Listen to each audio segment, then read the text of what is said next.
大家好，欢迎收看爱上电子。今天咱们看一下怎样用一个万用表和电源来判断 LM339 比较器的好坏。其实测量各种运放也是可以的。首先我们看一下 LM339 的内部构造，它内部一共有4个独立的单元，分别是1单元、2单元、3单元、4单元。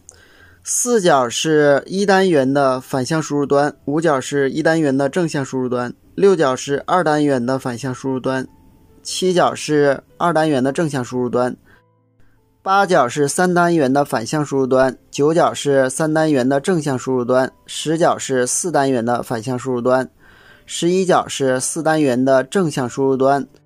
每个单元又对应着一个输出端，这个2角是1单元的输出端，这个1角是2单元的输出端，这个14角是3单元的输出端，这个13角是4单元的输出端。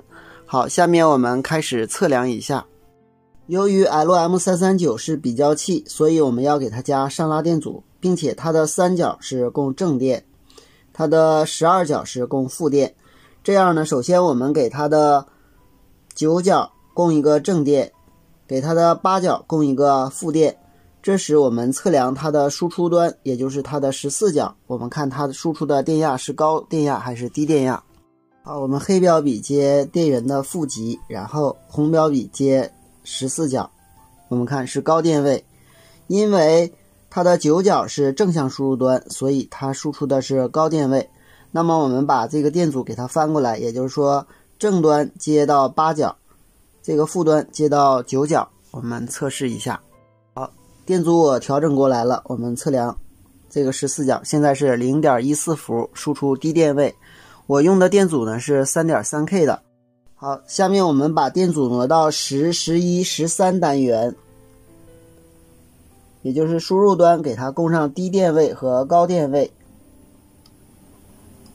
这时呢，我们再测量13角的电压，因为13角也供了上拉电阻，也是 3.3K 的。那么我们看，现在输出的是低电位，因为我们给10角供的是高电位，11角供的是低电位。那么我们翻转过来以后，我们再用黑标笔接到负极，红标笔接到输出端。我们看13角现在是输出高电位，这证明这2个单元是好的。我们接下来再用同样的方法测量167单元，同样黑标笔接负极，我们的1角要有上拉电阻，现在是7角接的低电位，6角接的高电位。我们看它的输出情况是低电位，那么我们把电阻翻过来，也就是说让它6角接低电位，7角接高电位。那么我们测量一下，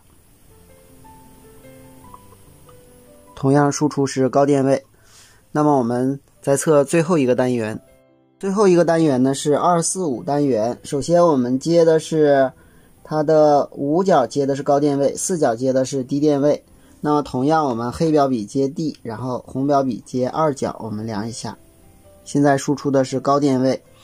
那么我们把它的4角接高电位，5角接低电位，我们再测试它的输出端2角，如果输出的是低电位，就证明这个运放是没有问题的。输出的是低电位，没有问题。我们也可以用2个万用表来测量，比这样要省事儿一些。好，今天咱们就到这里，谢谢大家，再见。